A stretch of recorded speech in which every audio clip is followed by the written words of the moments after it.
ભગવાન માયાપતિ છે,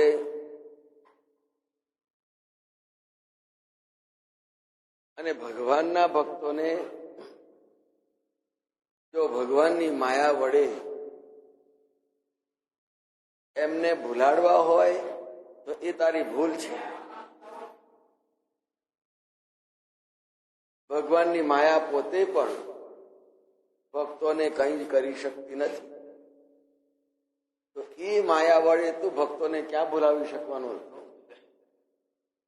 ઇન્દ્રને એમ છે કે રામને ને ભરતને ભેગા ન થવા દઉં, રસ્તો ભૂલાડી દઉં. એક આવી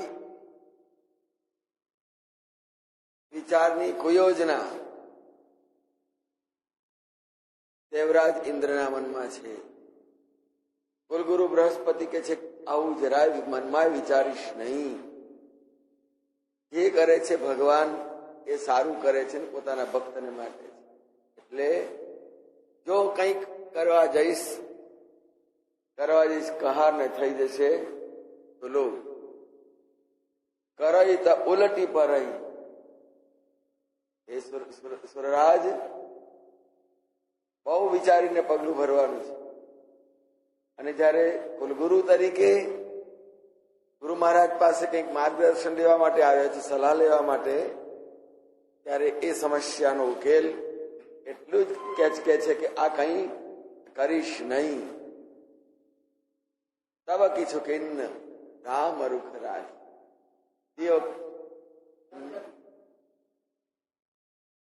આમ ઘણી બધી રીતે સમજાવ્યા છે ઇન્દ્રને. હંમેશા બહુ મોટો માણસ હોય ને તર્ક વિતર્ક વધારે કરે, કારણ એને બધી બાજુથી ભય હોય. આમથી શું થશે, આ કોણ કરશે, આ શું કરશે, કઈ પરિસ્થિતિ કેવો વળાંક લેશે, બધી બહુ ભાંજગડ હોય એના મનમાં. એટલે દેવગુરુ પણ સમજે છે બૃહસ્પતિ કે આને સમજાવવા માટે થોડો સમય જોઈશે. અને એટલા માટે કહ્યું કે હે સુરેશ, હે ઇન્દ્ર, મારી વાત સત્ય કહું છું અને ઉપદેશની જેમ તને વાત કરું છું. ઉપદેશ એટલે શિષ્યને એ માન્ય રાખવો જ પડે. અને આજે સમીપે રહીને, ઉપસમીપે મારી સમીપ આવીને તે મને પૂછ્યું છે અને હું તને સલાહ આપું છું, એટલા માટે એનું નામ છે ઉપદેશ. સુનો સુરેશ, ઉપદેશ અમારો ઉપદેશ છે, અમારો અનુરોધ છે, અમારી આજ્ઞા છે, અમારો હુકમ છે. ઋષિઓ પણ તપસ્વીઓ પણ સત્તાને આજ્ઞા કરી શકે, હુકમ પણ કરી શકે. તો અહીંયા બૃહસ્પતિજીએ ઇન્દ્રને બહુ સરસ રીતે સમજાવતા કહ્યું, રામને ભગવાન કેવલ ભક્ત પરમ પ્રિય છે. ભગવાન અને ભક્તનો નાતો તો આપણે જોયો છે. અને તારે એનો સાચો જો દાખલો જોઈતો હોય તો જા અમરીશને પજવ્યા પછી, ભક્ત અમરીશને પજવ્યા પછીથી દુર્વાસાની કઈ દશા થઈ. અને એ જે દુર્વાસા ઋષિ હતા, તપસ્વી હતા, છતાં આ પરિસ્થિતિ થઈ. અને નારદજીએ કહ્યું કે ભગવાનના પકડો તો આમાંથી બચી જશું. દુર્વાસા ભગવાનની પાસે શરણે ગયા. ભગવાને કહ્યું મારી શરણે નહીં, તે જેનો અપરાધ કર્યો છે, જેની ભૂલ કરી છે એની પાસે જા, અને એ જો તને માફ કરે, ક્ષમા આપે તો મારે માન્ય છે. પણ ભક્તના અપરાધની કરેલો અપરાધ એની ક્ષમા આપવાનો મારો અધિકાર નથી. ભક્ત તને ક્ષમા આપે તો તારે લઈ લેવાય.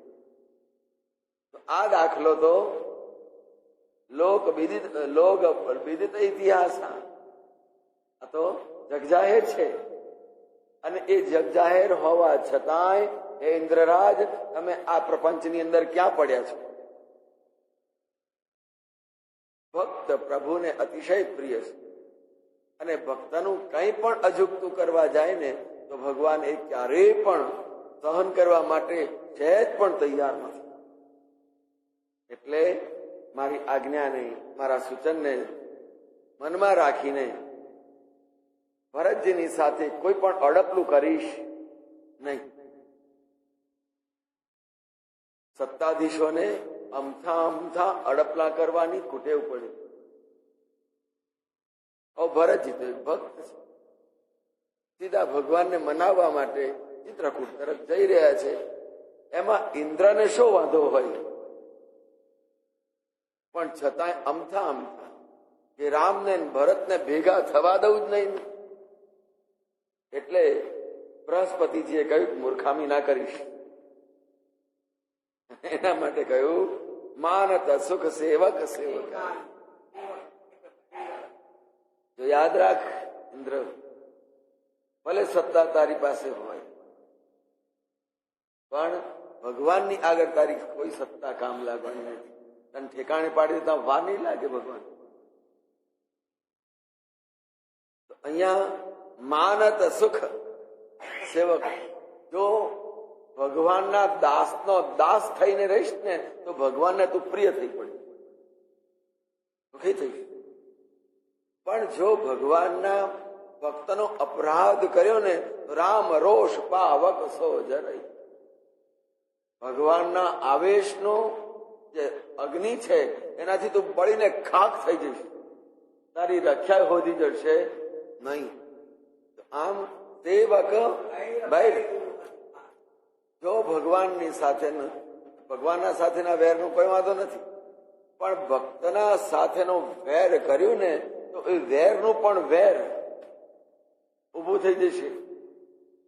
થાય છે ને, એક વેરમાંથી બીજામાંથી ન સમે વેર વેર અવેરે જ વેર સમે.